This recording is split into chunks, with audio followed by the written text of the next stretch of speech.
Hi guys, आशा करता हूँ आप लोग बहुत सही होंगे। आज के इस वाले वीडियो में आप लोगों को डिटेल में समझाऊंगा, पूरा एक्सप्लेन करूंगा क्या क्या चेंजेस आने वाला है कि अगले साल से जो नया इमिग्रेशन रूल्स ये लोग लेके आ रहे हैं यहाँ पे यूके में। ठीक है, मैंने बहुत लोगों को वीडियो बनाते हुए देखा है, काफ़ी लोग पैनिक भी कर रहे हैं क्या जो हमारी रेडियोग्राफर, नर्सेस, फिजियोथेरापिस्ट, ये वाले जो जॉब्स है ये बंद हो जाएंगे, यूके में नहीं लाएंगे किसी को।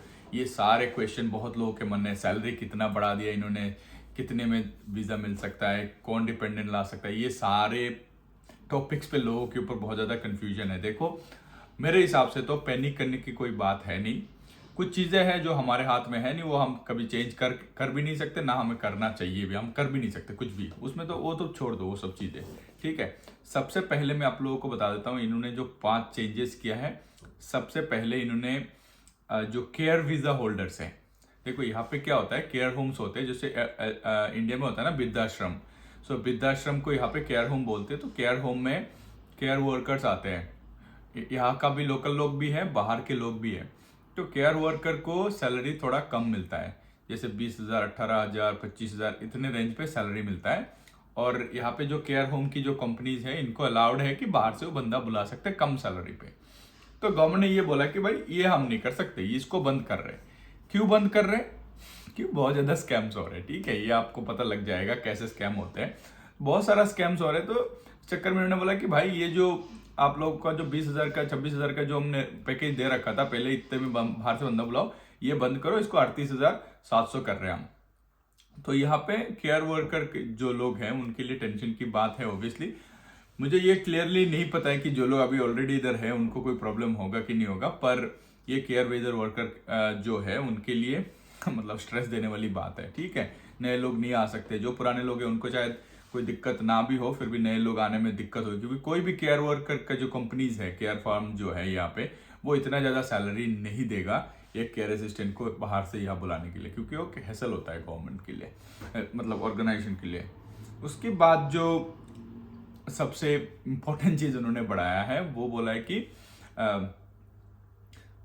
स्किल्ड वर्कर वीजा जो है, स्किल्ड वर्कर वीजा जो है, जो मतलब यहाँ पे जो शॉर्टेज ऑक्यूपेशन है या स्किल्ड वर्कर्स है, उनकी जो पहले स्पॉन्सरशिप की मिनिमम क्राइटेरिया थी कि 26,600 अगर आपको सैलरी कोई कंपनी ऑफर कर रहा है तो आप एलिजिबल है स्पॉन्सरशिप के लिए, वो कंपनी आपको स्पॉन्सर दे सकता है। अब उन्होंने सेम इसी को भी गवर्नमेंट ने बढ़ा दिया, बोला कि भाई नहीं 38,700 कर दो इसको भी, तो ये भी बढ़ा दिया है। तो इसमें थोड़ा सा आपको, इसमें इतना ज़्यादा टेंशन लेने वाली बात है नहीं, पर यह है कि इसमें आपको थोड़ा सा स्किल वगैरह डेवलप करना पड़ेगा। आपको जो पहले कम सैलरी वाली जॉब जो इजीली मिल जाता है वो थोड़ा मुश्किल होगा। हालांकि 38,700 वाली इतना कोई बड़ी बात नहीं, ये थोड़ा सा मीडियम यहाँ की जो एवरेज सैलरी से थोड़ा ज़्यादा है, पर आराम से मिल जाएगा मेरे हिसाब से। तो उतना ज़्यादा कोई नहीं, आपके पास टैलेंट है। कोई, मेरे को भी 45,000 वाला मिला था, तो इसमें कोई वो घबराने वाली बात है नहीं, इजीली मिल जाएगा। पर आपको थोड़ा सा इसके लिए हल्का मेहनत करना पड़ेगा। ये लोग थोड़ा सा टाइट किया है, सिंपल सी बात है ये। ठीक है, उसके बाद जो है वो है जो शॉर्टेज ऑक्यूपेशन लिस्ट था। यहाँ पे एक होता है ना शॉर्टेज ऑक्यूपेशन लिस्ट, मैंने पुराने वीडियोस में आप लोगों को बता रखा है कि यहाँ पे क्या होता है कि ऐसे ऐसे कुछ ऑक्यूपेशन है या जो प्रोफेशन है, जिनके जिन जिन प्रोफेशन में यहाँ पे शॉर्टेज है, लेबर नहीं है, लोग नहीं है, काम करने के लिए लोग नहीं है, बंदे नहीं है, मैन पावर शॉर्टेज है। Nurses, doctors, radiographer, physiotherapist, care worker, बहुत सारे और जॉब्स हैं जिनमें ये लोग यहाँ पे बंदे शॉर्टेज है, मैन पावर शॉर्टेज है। तो उसको शॉर्टेज लिस्ट को, शॉर्टेज लिस्ट में से अगर आपको कोई जॉब मिलता है तो उस जॉब में 20% डिस्काउंट मिलता था सैलरी का। मतलब अगर आपको जो वीजा मिलने के लिए जो 26,600 वाला जो सैलरी है, उससे 20% कम में भी शॉर्टेज ऑक्यूपेशन वाले को ले सकते हैं। ये पॉलिसी था, ये बंद कर दिया इन्होंने, बोला ये डिस्काउंट भी बंद है भाई साहब। ठीक है, ये भी बंद कर दिया। अगला उन्होंने क्या बोला है कि जो फैमिली वीजा होल्डर होते हैं ना, जिनको फैमिली लेके आने होते हैं, फैमिली वीजा, स्पाउस वीजा, ये सारे टीमें, उसमें भी उन्होंने सैलरी तय कर दिया कि आप 18,000, पहले 18,000 था, अब बोला नहीं 38,700 ही कमाना पड़ेगा, तभी आप स्पाउस, या स्पाउस मतलब यहाँ के लोकल सिटीजन को भी बाहर से अगर कोई शादी बाहर करते हैं उनको बुलाना है तो उनको जॉब करनी पड़ेगी और इतना सैलरी दिखानी पड़ेगी गवर्नमेंट, तभी वो लोग अलाउ करेंगे। ठीक है, उसके बाद स्टूडेंट वीजा को तो आपको पता ही है, स्टूडेंट वीजा का डिपेंडेंट बंद कर दिया है अगले जनवरी से ही, और इन्होंने और टाइट करने को सोच रहे। तो ग्रेजुएट स्कीम्स और जो अदर स्टूडेंट वीजा का जो स्कीम है, ये स्कीम को और टाइट करने की कोशिश कर रहे हैं ये लोग। ठीक है, और ये जो पूरा 5 पॉइंट है, 5 पॉइंट का समरी ये है कि सैलरी, स्पॉन्सरशिप का सैलरी पहले 26,600 था, उसको 38,700 कर दिया है। जो केयर वर्कर है, केयर वर्कर डिपेंडेंट नहीं ला सकते। अगर डिपेंडेंट लाना है तो आपको 38.7 की जो सैलरी है वो सैलरी अचीव करनी होगी। कोई कंपनी अगर आपको प्रोवाइड करे तो आपको ला सकते हो। इन्होंने अभी तक क्लियर नहीं कराया कि कौन से डेट से लागू होगा, कब लागू होगा, ये कुछ अभी तक बोला नहीं है। इन्होंने बोला स्प्रिंग 2024 से लागू होगा। स्प्रिंग मतलब मार्च अप्रैल के टाइम से। और इन्होंने एक चीज और खास करके बोला कि हेल्थ केयर वर्कर जो वीजा है, कैटेगरी है, वो एग्जेम्प्टेड है। बहुत लोग ये कह रहे हैं, मेरे को भी ये लग रहा है और उनकी स्पीच में मैंने ये सुना है, पर ऐसा कोई पुख्ता न्यूज नहीं है कि कौन एग्जेम्प्टेड है कौन एग्जेम्प्टेड नहीं है। पर 99.99% चांसेस है कि radiographer, nurses, physiotherapist, occupation therapist, optometrist, ये जो हमारी जॉब है ये वाले एग्जेम्प्टेड है। इसमें ये जो 5 अपडेट है ये कोई सा भी लागू नहीं होता है, ऐसा गवर्नमेंट ने बोला है। पर जब इनकी वेबसाइट में सारा रूल्स एंड रेगुलेशन पब्लिश हो जाएगा तभी मैं आप लोगों को पुख्ता बता पाऊंगा। अभी तो 99% श्योर हूं कि ये हमारे ऊपर कोई इफेक्ट नहीं करेगा। हालांकि जो सैलरी हमें मिलती है बाहर से, जब आप अप्लाई करते हो आपको एक सैलरी मिलती है, उस सैलरी की बेसिस से वो लोग आपको स्पॉन्सर वगैरह देते हैं। हो सकता है वो सैलरी आपको, जैसे शुरू के दिन में कुछ लोग आते हैं ना 25,000 26,000 में, बैंड 5 की पोजीशन में, एंट्री लेवल पे, वो शायद थोड़ा सा टाइट हो जाए, क्योंकि ये चाहते कि लोकल लोगों को थोड़ा ज्यादा जॉब मिले, क्योंकि इलेक्शन भी सामने है। तो आप लोग समझ सकते हो, इंडिया वैसे पॉलिटिक्स ही है यहाँ पे भी। तो वही चीज इन्होंने थोड़ा सा बैलेंस करने के लिए, और गवर्नमेंट के ऊपर भी प्रेशर है तो बैलेंस करने के लिए ये बोला है कि थोड़ा सा टाइट किया है। पर मेरे हिसाब से 99.99% हमारा जो जॉब्स है, जैसे नर्सेस, रेडियोग्राफर, फिजियोथेरापी, ऑप्टोमेट्री मैंने बताया, ये कोई इफेक्टेड नहीं है। इन्होंने एग्जाम कर दिया है, इसमें कोई इफेक्ट नहीं होगा, कोई भी बंदा इफेक्ट नहीं होगा। जो यहाँ पे है और जो नया आना चाहता है, कोई इफेक्ट नहीं होगा। पर ये 100% श्योर तभी हो पाएंगे जब इनकी सारे पॉलिसीज वेबसाइट में अपडेट हो जाएगा। और अप्रैल तक आपको इंतजार करनी पड़ेगी। जो लोग अभी ट्राई कर रहे हैं, दबा के ट्राई करो भाई, अभी 2-3 महीने में दबा के ट्राई करो। और ये लोग रिक्रूट भी कर रहे हैं।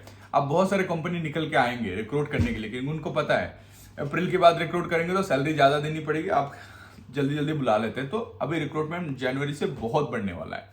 तो आप लोग अप्लाई दबा के करो, अगर मिल रहा है, चांस मिल रहा है। सिंगल बंदे हो आप, शादी वादी नहीं करो, अगर मूव करने का प्लान है तो अभी राइट टाइम है, जल्दी जल्दी अप्लाई करो। 2 महीना है तुम्हारे पास, ठीक है। उसके बाद भी अप्लाई कर सकते हो, पर रूल्स कुछ चेंजेस होंगे, ठीक है। उसके बाद हमें 1-2 चीज और, जैसे मैं फील करता हूँ एज ए इंटरनेशनल प्रोफेशनल यहाँ पे, रेडियोग्राफर यहाँ पे, जो मैं फील करता हूँ हमें 1-2 चीजें और डेवलप करनी चाहिए। वो है, देखो यहाँ पे सैलरी ज्यादा मिलने के लिए आपको एक्सपीरियंस और बड़ा बड़ा डिग्री नहीं चाहिए, आपको छोटे छोटे स्किल्स चाहिए, छोटे छोटे एक्सपीरियंस चाहिए आपके पास प्रॉब्लम सॉल्विंग एबिलिटी होनी चाहिए, आपके पास कम्युनिकेशन स्किल होनी चाहिए। ये छोटी छोटी चीजें हैं जो आपके साथ होनी चाहिए, आपके पास होने चाहिए, जब भी आपको ये थोड़ा अच्छा सैलरी वाला जॉब यहाँ पे इजीली इंटरव्यू क्रैक करके अचीव कर सकते हो। ऐसी कोई बात नहीं है, आप यूट्यूब में, ऑनलाइन में हजारों कंटेंट आपको मिल जाएगा ये सारे टॉपिक्स में। आप अपने आप को डेवलप करनी पड़ेगी और स्किल अप करनी पड़ेगी थोड़ा, अगर आपको ऐसा थोड़ा ज्यादा वाला सैलरी वाला जॉब चाहिए।